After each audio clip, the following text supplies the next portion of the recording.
passada. Eu acho que dá para diminuir um pouquinho o retorno aqui, Marcos. A sensação que está muito alto. Aí tá bom o som, né, gente? Tá chegando bem aí? Chegando aí, Julião, Arthur. Chegando aí em cima também. Chegando aí, Miriam. Prazer te ver. Apocalipse 1, versículo 3 diz assim: Bem-aventurado aquele que lê e os que ouvem as palavras desta profecia e as guardam, as coisas que nela estão escritas, porque o tempo está próximo. Bem-aventurado aquele que lê, ouve e guarda. Lê, ouve e guarda. Amém? Bom, já oramos. Eu vou falar sobre essa expressão mais uma vez. Quem não estava aqui domingo passado, diga assim: eu. Isso. Então, assim, para refrescar um pouquinho a memória de quem estava e para quem não estava, a gente conversou um pouco a respeito do ponto de vista de Deus da pessoa bem-sucedida, que parece que em muito vai na contramão daquilo que nós pensamos, do que é ser alguém bem-sucedido. E a palavra de Deus, que é a nossa regra de fé e de prática e de conduta e etc., ela vai trazer de uma forma assim abundante a expressão bem-aventurado, que é exatamente a expressão que Deus usa para chamar alguém de bem-sucedido ou mais do que feliz. É no grego makarios, que dá a ideia de bem-sucedido, de feliz, de afortunado, e por aí vai. Ou seja, alguém que Deus olha do céu e fala assim: ó, aí sim, esse sim. Então, assim, como essa expressão é abundante, nós vemos que a questão de ser visto por Deus como alguém bem-sucedido, elas são muito peculiares. Então, na semana passada a gente falou de alguns valores, e hoje eu vou continuar com alguns valores. Eu acho que eu não termino isso hoje ainda, porque conforme eu vou pesquisando e olhando em todas as referências bíblicas, onde Deus fala assim: bem-aventurado os que tal, tal, tal, tal, bem-aventurado tal, tal, tal, tal. Eu falo: meu Deus do céu, que riqueza isso!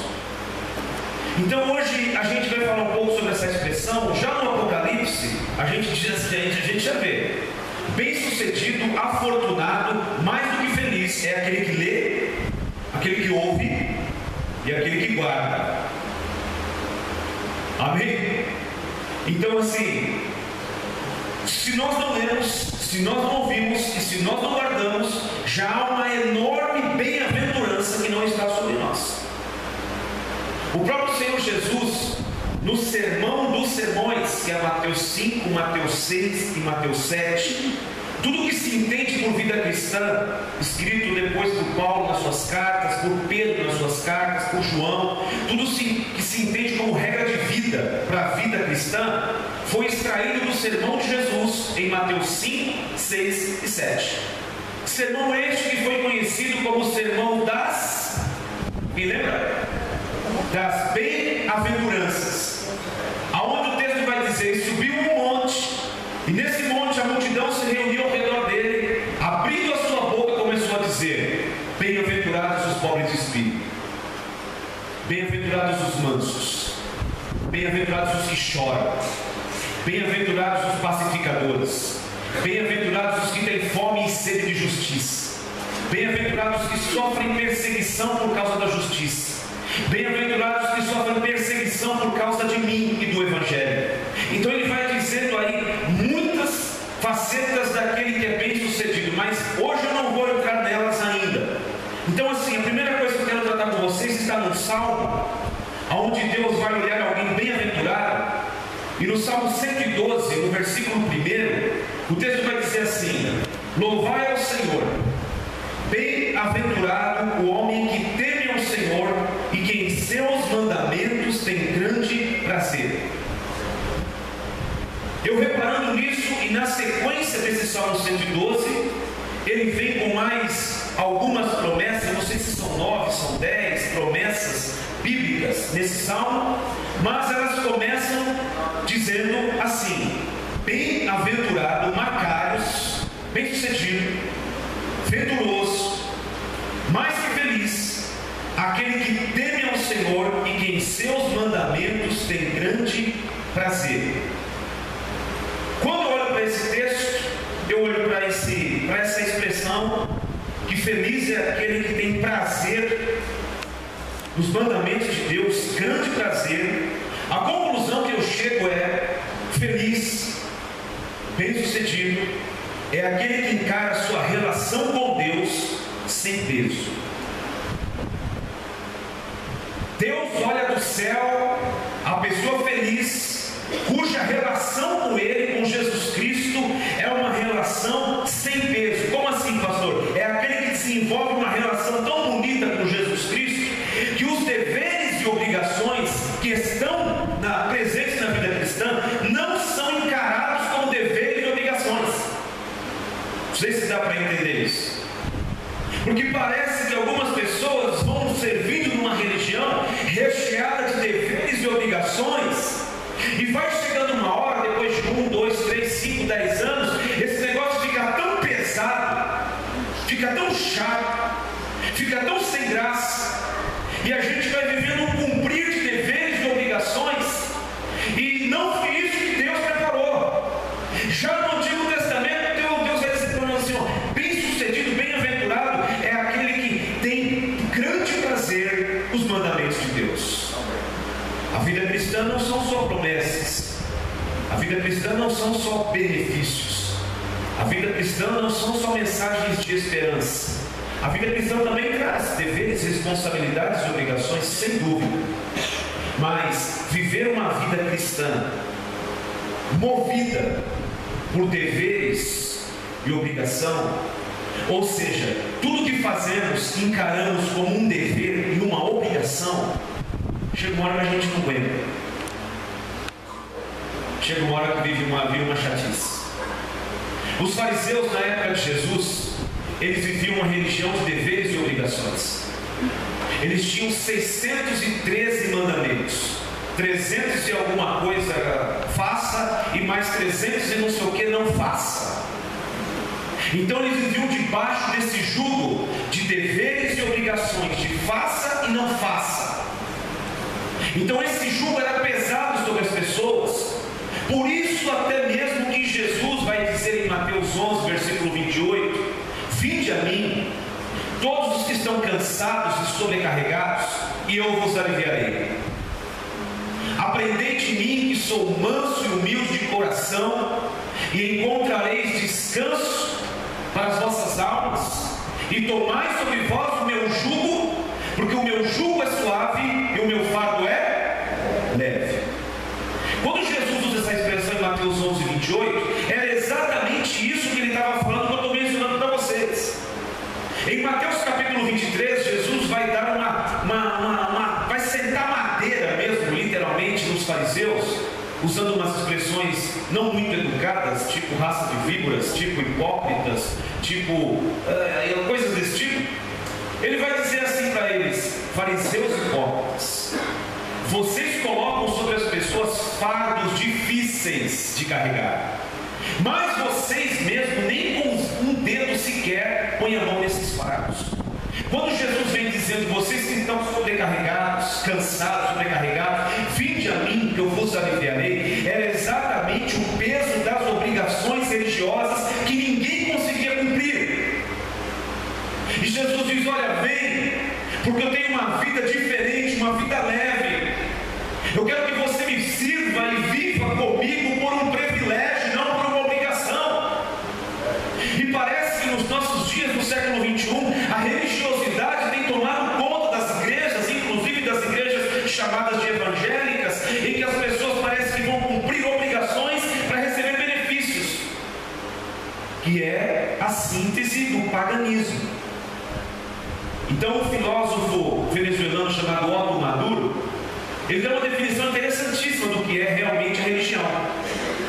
Que a religião não passa de uma troca de favores, onde os devotos a uma certa divindade cumprem deveres e sacrifícios e obrigações em troca de benefícios ou de não serem castigados pela divindade.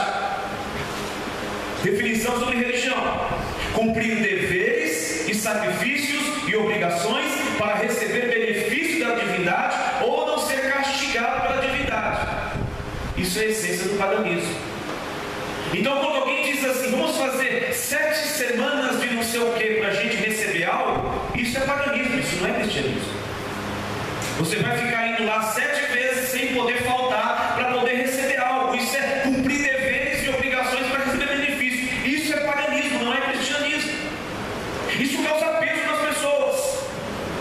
Uma irmã que estava aqui conosco, hoje ela não está aqui com a gente, mas ela estava aqui conosco já há quase 2 anos, e aprendendo algumas verdades que a gente procura ensinar a Bíblia do jeito que é, sem inventar e nem colocar e nem tirar nada. Ela disse assim: pastor, eu estou muito feliz aqui na igreja porque eu tenho aprendido algo especial, a servir a Jesus de uma forma mais livre. Porque eu estava num lugar onde a gente vivia cumprindo dias e dias para receber as bênçãos. E teve uma vez que a gente fez lá uma campanha de 21 dias. 21 dias de Daniel, com o propósito não sei o quê. Só que quando chegou no 20º dia, pastor, daquela campanha, caiu uma chuva em São Paulo, eu não consegui chegar do meu trabalho, porque encheu a cidade inteira. No dia seguinte eu cheguei à igreja e falei para o pastor que eu não pude vir no dia anterior a essa campanha, por causa da chuva. Ele falou: puxa, irmã, que pena. Vai ter que começar desde o primeiro de novo. Desgraça servir um Deus desse, né, irmãos?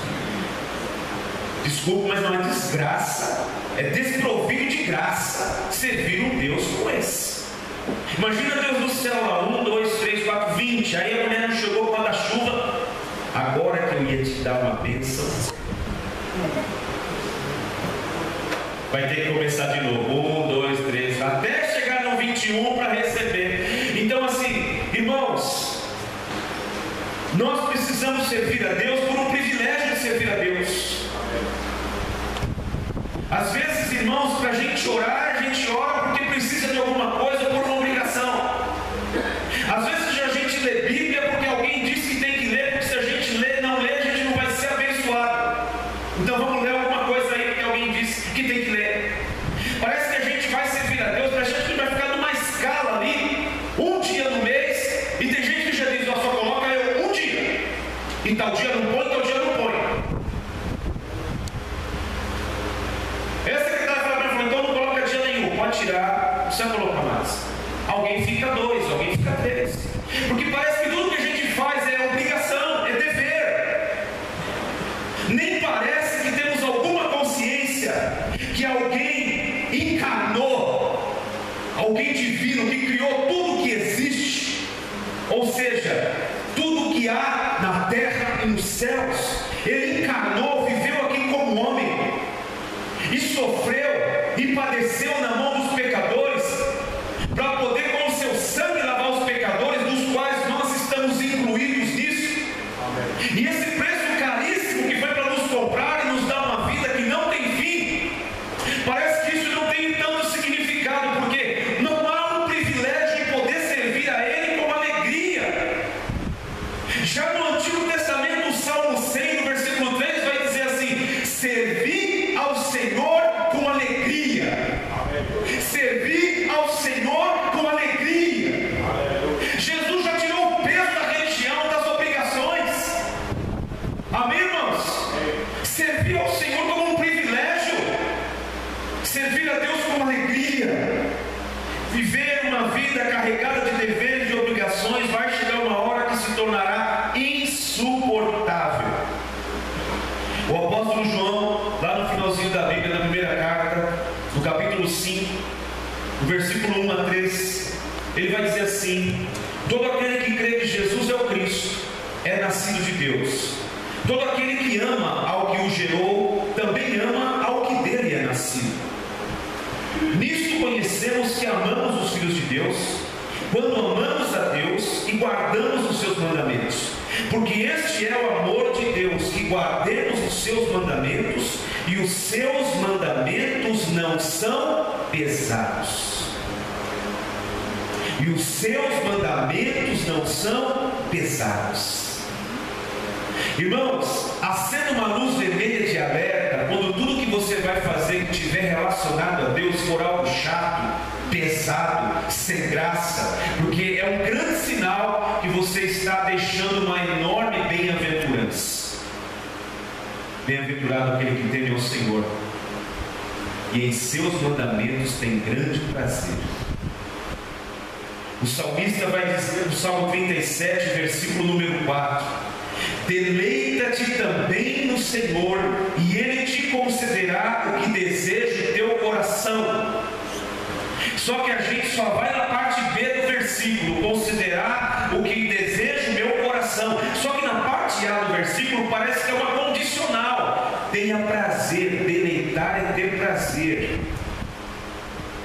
A gente tem prazer de ir na praia, a gente tem prazer de ir na piscina, a gente tem prazer de comer pizza com os amigos, a gente tem prazer de fazer um churrasco, a gente tem prazer de dormir até mais tarde, a gente tem prazer de fazer um monte de coisa, e Deus está dizendo: ei, alguém tem prazer na minha pessoa? Deleita-te também no Senhor, e te considerar o que deseja o teu coração. Aí no Salmo 112, se a gente for ver a sequência: bem-aventurado o homem que teme ao Senhor, que em seus mandamentos tem grande prazer. Versículo 2: a sua semente será poderosa na terra, a geração dos retos será abençoada. Primeira promessa sobre seus filhos. Prosperidade e riqueza haverá na sua casa, e a sua justiça permanece para sempre. Outra promessa. Versículo 4: aos justos nasce luz nas trevas, ele é piedoso, misericordioso e justo. Ao homem bom se compadece e empresta, disporá suas coisas com juízo. Esse homem vai emprestar. 6: porque nunca será abalado, o justo estará em memória eterna. Outra promessa. 7: não temerá maus rumores, o seu coração está firme, confiando no Senhor. Outra promessa. 8, versículo 8: o seu coração está bem confirmado, ele não temerá até que veja o seu desejo sobre os seus inimigos. Outra promessa, no versículo 9: ele espalhou, deu aos necessitados, a sua justiça permanece para sempre, e a sua força se exaltará em glória. E no versículo 10: o ímpio o verá, se entristecerá, arranjará os dentes, e o desejo dos ímpios perecerá. Então olha as consequências de alguém que teme a Deus e que não tem Deus e nem as coisas de Deus como um fardo de 800 quilos carregando na vida cristã, mas tem prazer em Deus. Amém, irmãos? Segundo, olhando também para um salmo muito conhecido, Salmo 84, versículo 4, eu enxergo também essa bem-aventurança, ou seja, essa felicidade e essa forma que Deus vê alguém muito bem sucedido. Bem-aventurados os que habitam em tua casa, louvar-te-ão continuamente. Salmos 84, 4. Para mim isso, Davi está dizendo assim: feliz, bem-sucedido é aquele que aprende os verdadeiros valores do simples fato de congregar. Simples. Bem-aventurados os que habitam em tua casa, louvar-te-ão continuamente. Bem-aventurado aquele que já começou a compreender os valores verdadeiros do simples fato de congregar. Aquele que compreende o real sentido de estarmos reunidos num lugar como esse. Porque parece que tem muita gente que não compreendeu o sentido de a gente estar aqui reunido. Amém, irmãos? Tem muita gente que ainda está viajando na maionese, mas ainda não entendeu. Por isso que às vezes as pessoas dizem: pastor, faz alguma coisa, que eu sentei lá no fundo, não consegui assistir o culto. Eu falei: senta mais pra frente. Pastor, eu sentei na galeria, não consegui assistir o culto, porque parece que tem outro culto lá. Eu falei: então senta lá, desce aqui e vem mais perto possível. Porque eu não sei mais o que eu vou fazer. Eu vou fazer o quê? Vou contratar 2 seguranças, um cacetete, uma arma. Ó, quem abrir a boca, ou quem ficar bagunçando, ou quem ficar atrapalhando o culto, você pode descer o cacetete. Quem fica nos corredores batendo papo, você desce o cacetete aí. Quem está sentado aqui, mas a cabeça está lá, eu não sei na onde, pensando na semana que vem, desce o cacetete aí também. Quem fica fazendo gracinha e piadinha no momento errado, desce o cacetete também. Senta o rei.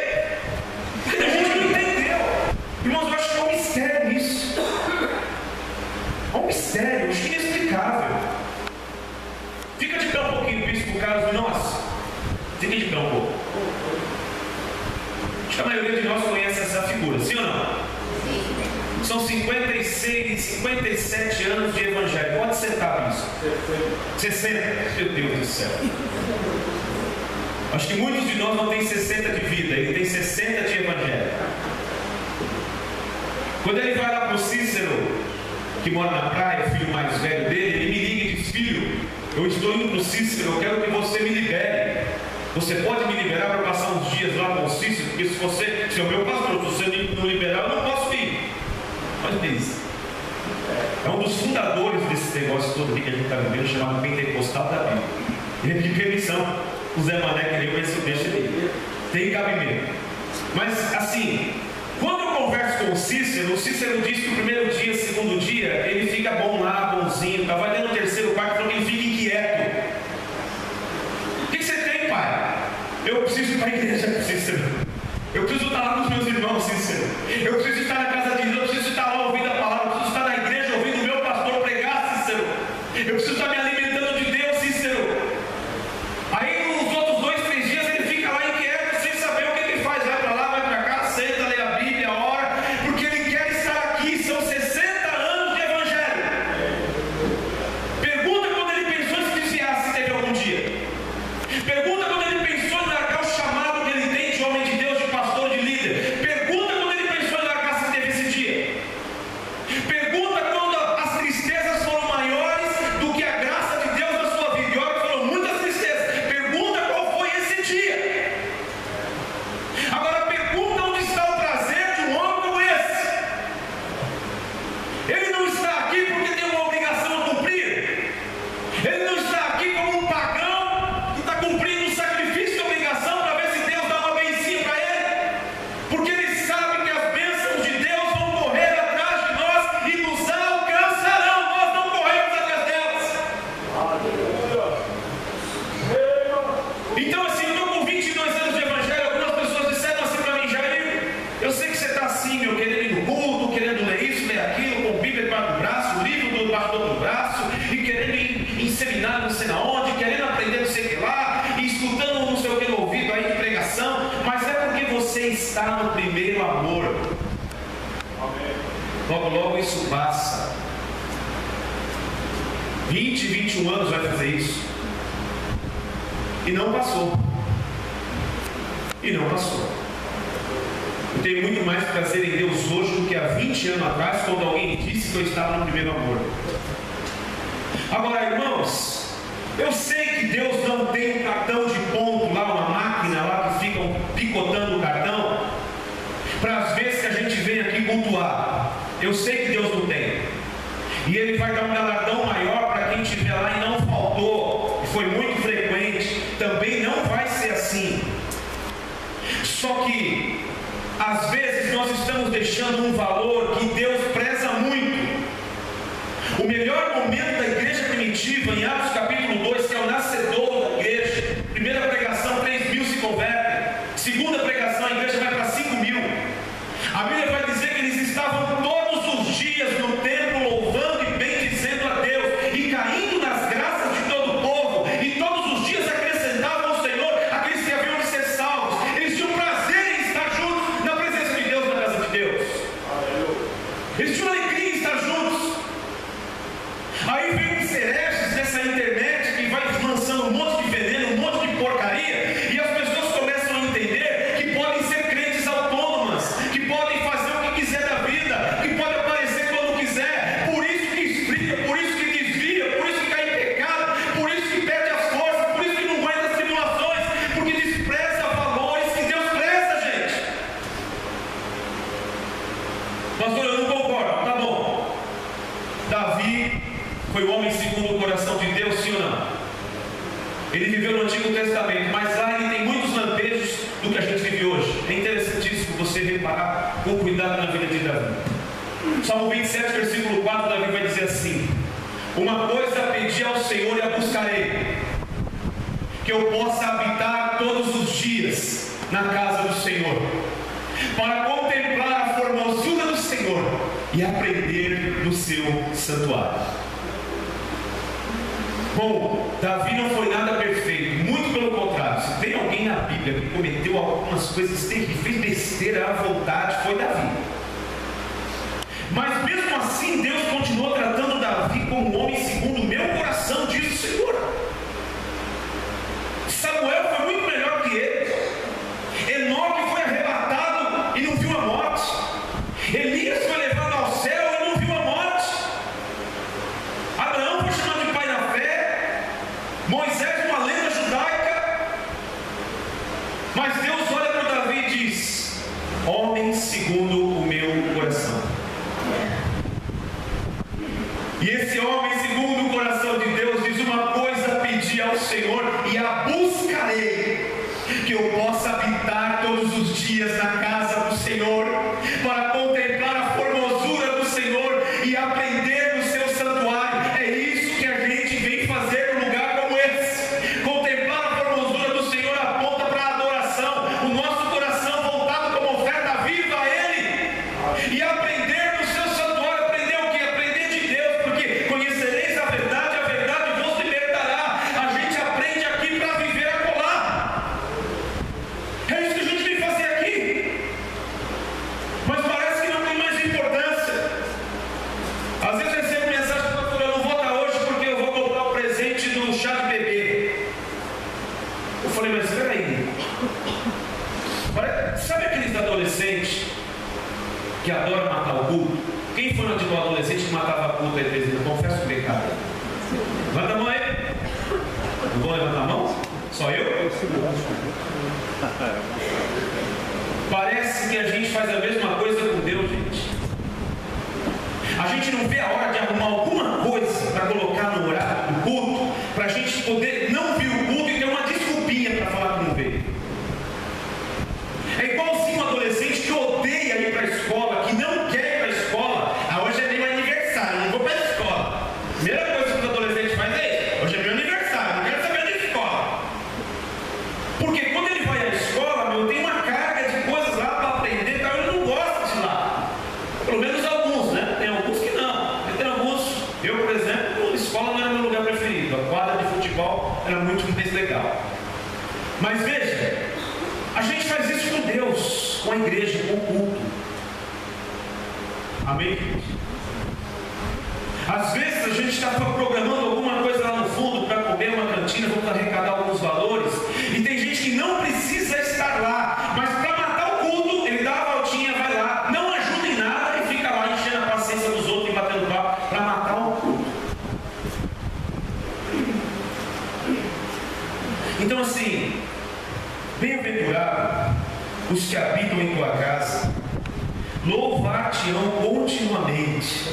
Bem-sucedido é aquele que aprende os verdadeiros valores do simples fato de congregar, que compreende o real sentido de a gente estar reunido num lugar como esse. A gente vem para um lugar como esse, irmãos. Eu sei que a gente tem que ter critério para quem sobe aqui para falar. Alguém já disse: não, qualquer pessoa que pode subir aqui para falar. Não é assim. Tem que ter gente com conteúdo, com vida com Deus, com calibragem de Bíblia, com vida familiar, procedência, tudo isso.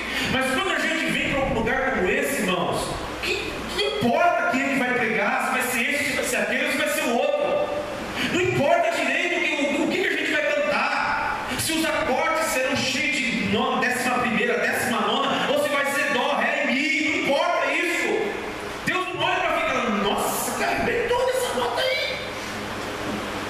Caramba, gente, eu fiquei impressionado aqui no céu, porque, poxa, que swingada. Nossa, que afinação, gente, no céu, entrou em todas as notas. Deus não está preocupado com as coisas que a gente se preocupa. Só que a gente tem que vir aqui preocupado com o que Deus quer falar conosco. Amém, irmãos? A gente tem que sair de casa já com esse sentimento: Deus, eu vou à sua casa, contemplar a sua formosura e aprender no seu santuário. Nesse próprio Salmo 84, Davi vai dizer assim: bem-aventurados, bem-aventurado, vai dizer assim: quão amáveis são os teus tabernáculos, a minha alma suspira e desfalece pelos teus atos. Até o pardal encontrou casa, e a andorinha ninho para si, aonde põe os seus filhotes, nos teus altares.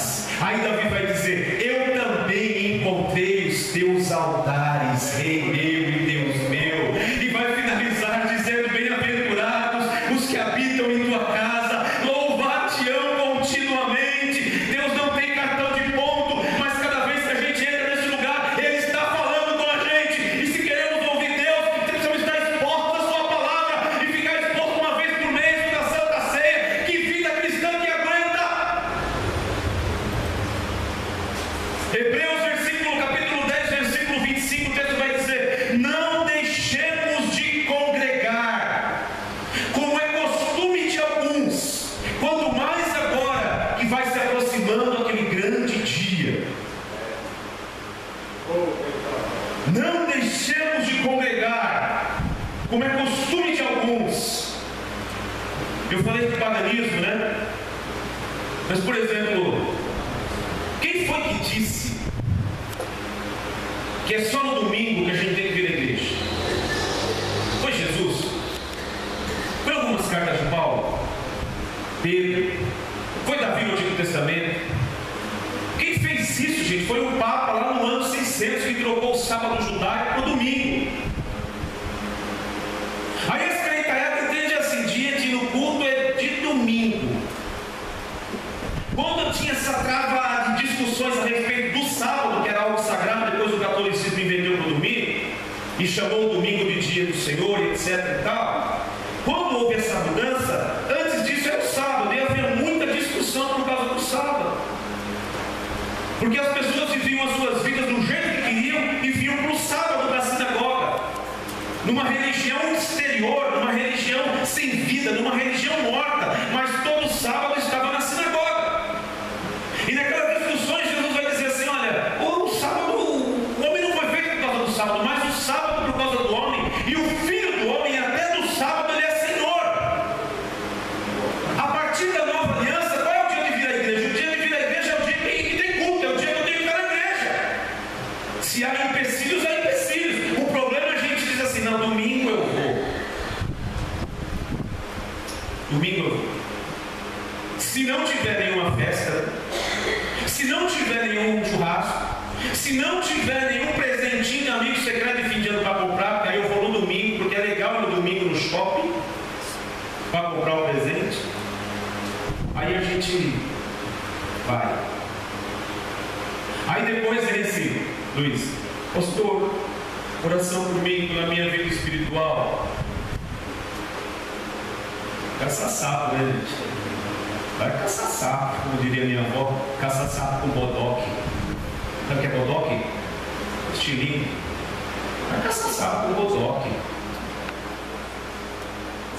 Então, assim, bem-aventurados os que habitam em sua casa, mas não aqueles que vêm simplesmente para bater um cartão, mas aqueles que já começaram a entender os valores do simples fato de congregar, porque, como eu disse, não há cartão de ponto para Deus, mas eu acho que há um mistério nisso. Por isso que o Salmo 133 vai dizer: ó, quão bom e quão suave é que os irmãos vivam em união, é como óleo precioso que desce sobre a cabeça e sobre a barba de Arão e escorre até a orla das suas vestes.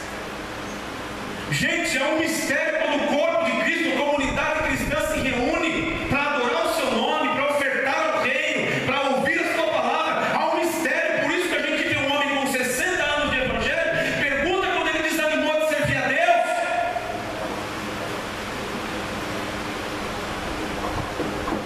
Aí tem outro que não chegou no dedo mindinho dele, mas já tem uns 22, pergunta quando pensou em desviar do evangelho.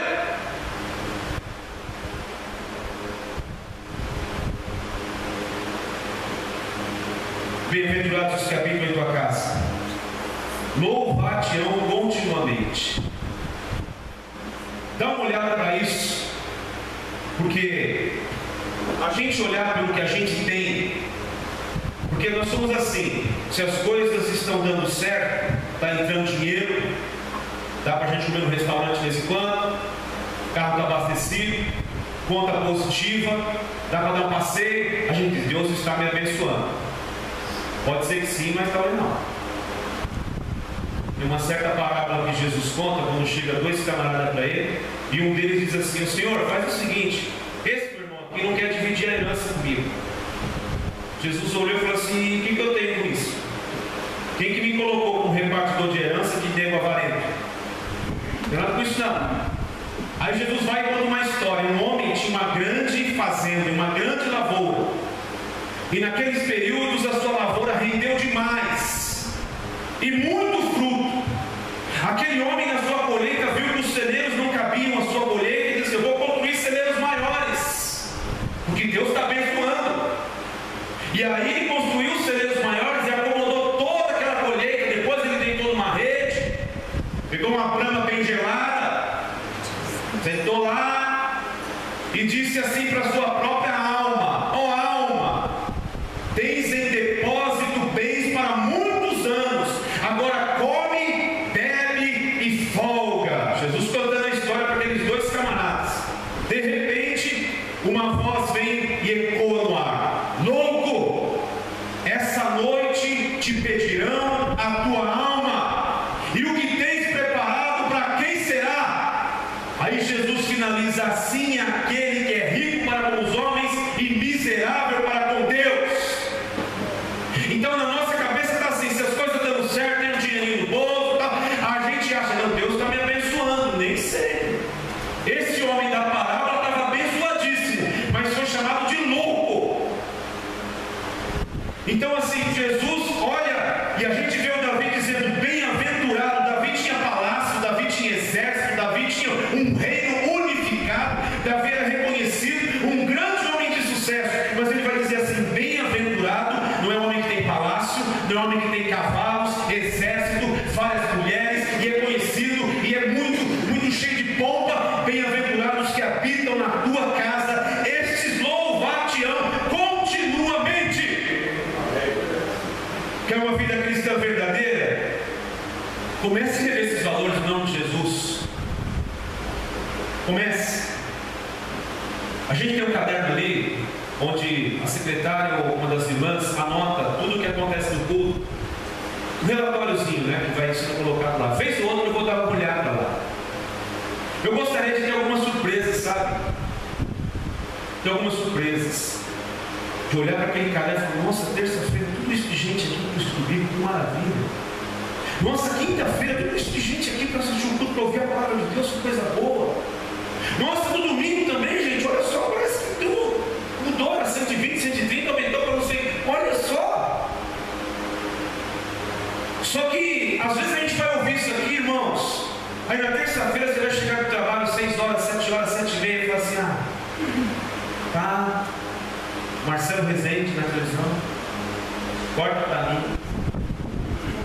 Aí entra a novelinha, SBTV, toma um banho, janta, aí fica fazendo nada, aí pega o celular, fica vendo Face, aí chega o WhatsApp, você olha, deixa eu mandar no celular, aí dá 10h30, 11 horas da noite, deita, aí vai orar, já está assim, morrendo de sono. Senhor, me perdoa, porque eu não estou tão cansado, mas obrigado, Jesus, por esse dia. E Deus está falando: eita, bicho ruim, né? Coisa ruim. Vai chegar onde um trem desse? Vai ter que carreira, vai ter que vida cristã, vai ter qual relacionamento comigo? Eu segui, eu não termino. Terceiro, Senhor dos Exércitos. Davi também vai dizer no Salmo 84: bem-aventurado, Macários, bem-sucedido, feliz, mais do que feliz, o homem que em ti põe a sua confiança. Bem-aventurado o homem que em ti põe a sua confiança. No Salmo 34:8 ele vai dizer: provai e vede que o Senhor é bom. Bem-aventurado o homem que nele confia. Então, mais uma faceta daquele que realmente Deus olha e faz assim: ó, feliz aos meus olhos. Feliz e bem-sucedido é aquele que confia plenamente no caráter de Deus. Aquele que baseia a sua fé não nas circunstâncias, mas sim no caráter de Deus. Ele é responsável pelos seus filhos e eu sou um dos seus filhos. Muita gente inquieta, preocupada, desesperada, deprimida, depressiva, sem saber o que vai ser da vida ou do futuro. Bem-aventurado o homem que nele põe a sua confiança. Uma confiança no caráter de Deus, irmãos. Deus não é como o homem que diz uma coisa hoje, amanhã fala que não vai dar mais, que promete uma coisa hoje e viu que aquilo que prometeu não pode dar conta. Deus é alguém que se responsabiliza sobre aquilo que disse, se responsabiliza sobre os seus filhos. Por isso que Jesus diz: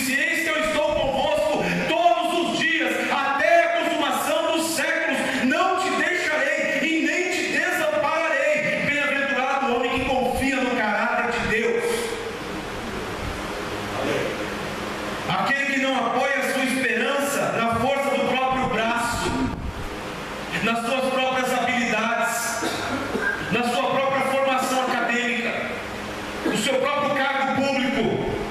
Aquele que não apoia a sua esperança na força do braço, nem nas suas próprias competências, aquele que não se apoia e nem confia no homem. Você sabe qual é o versículo que está exatamente no meio da Bíblia? Se você pegar a Bíblia e dividir em duas partes, metade dos versículos para lá, metade dos versículos para cá, vai ficar lá no Salmo 118, versículo 18. É melhor confiar em Deus do que confiar no homem. Então o homem bem-aventurado é aquele que deposita a sua confiança no Senhor. O Davi vai dar uma aula para nós de novo, dizendo no Salmo 37, versículo 23 e 24: os passos de um homem bom são confirmados pelo Senhor, e o Senhor tem prazer nos caminhos desse homem. Ainda que ele caia, não ficará prostrado, porque o Senhor o sustém com a sua destra, e ele vai emendar: porque eu fui moço e agora sou velho, mas nunca vi desamparado o justo, e nem a sua descendência a mendigar o pão. Deus cuida de nós, Deus cuida dos seus filhos e daqueles que confiam nele.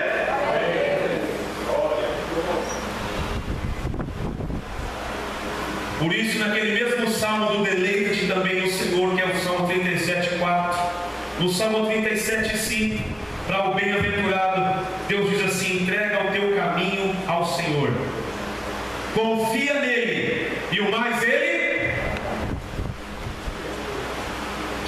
Vamos fazer isso hoje? Pastor, mas eu já entreguei faz 20 anos já. Pastor, já faz 15, já faz 40, já faz 50. Não. Eu acho que a gente tem que fazer isso todo dia. Entrega o teu caminho ao Senhor, confia nele, e o mais ele fará. Ele fará resplandecer a tua justiça como a luz, o teu juízo como o meio-dia. Confia no Senhor, entrega o caminho e confia. Amém? Você já entrou no carro com alguém no volante que você não confia? Quem já fez isso? Não é desesperador? Ou então quando você vai se aventurar e ensinar alguém a dirigir, só que o carro não tem duplo comando como da autoescola. Você confia? Você não confia. Então você vai assim, segurando no negócio aqui. Não vou falar o nome que deram daqui no negócio aqui. Vocês viram que vocês sabem o nome, né? O negócio que segura aqui. Aí você fica aqui no Homem-Aranha segurando aquele troço, botar a mão aqui e vai ali desesperado, olhando: meu Deus, cuidado.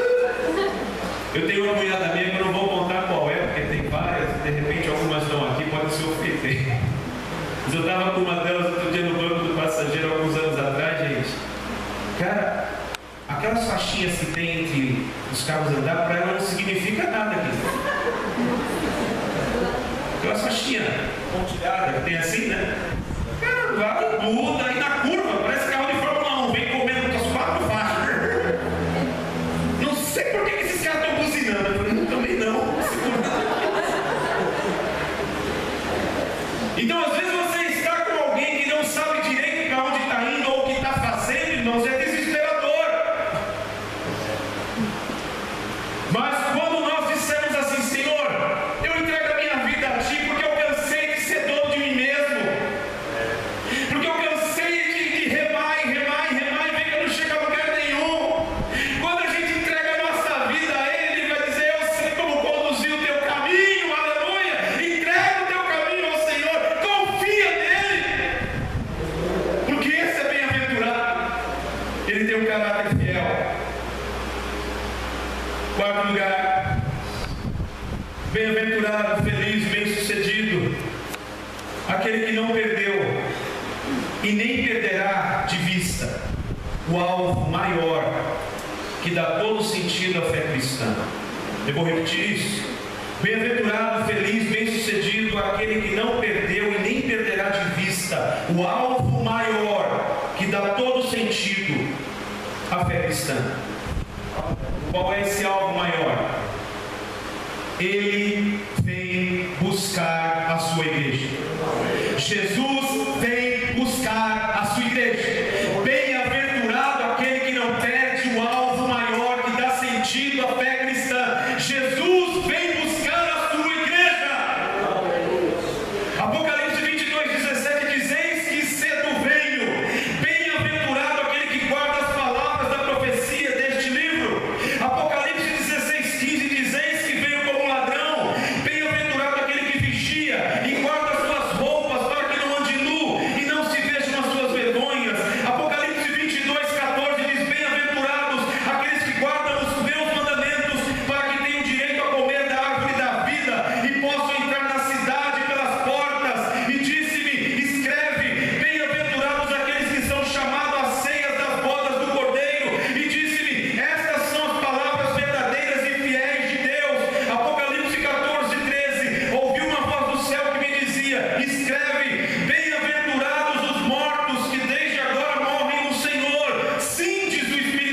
Tessalonicenses 4, versículo 13 em diante, Paulo vai dizer: não quero, porém, irmãos, que sejam ignorantes acerca dos que já dormem, porque não quero que vocês se entristeçam como os demais que não têm esperança.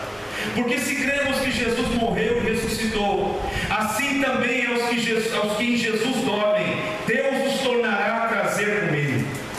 Dizemos-vos, pois, isso pela palavra do Senhor, que nós, que ficarmos vivos para a vida do Senhor, não precederemos os que dormem, porque o mesmo Senhor descerá do céu com alarido, com voz de arcanjo e com trombeta de Deus. Os que morreram em Cristo ressuscitarão primeiro. Depois nós, os que ficarmos vivos, seremos arrebatados juntamente com Ele nas nuvens, a encontrar o Senhor nos ares, e assim estaremos sempre com o Senhor. Portanto, consolai-vos uns aos outros com estas palavras. Jesus vem buscar a sua igreja. Esse é o alvo maior que dá sentido à fé cristã. Porque, como a gente costuma dizer, tudo aqui vai passar. Moisés disse no Salmo 90 que a vida é um conto ligeiro, como uma historinha que você conta para uma criança dormir. E passa e você nem vê. Moisés viveu 120 anos e vai dizer assim: a vida passou tão rápido que eu nem vi. É como uma erva que nasce no campo, cresce, o sol causticante, ela nem suporta o calor, e ontem estava ali, hoje já está morta. Assim é a vida. Mas Jesus vai dizer para nós: não se turbe o vosso coração. Crede em Deus, crede também em mim. Na casa de meu pai há muitas moradas. Se não fosse assim, eu vou teria dito.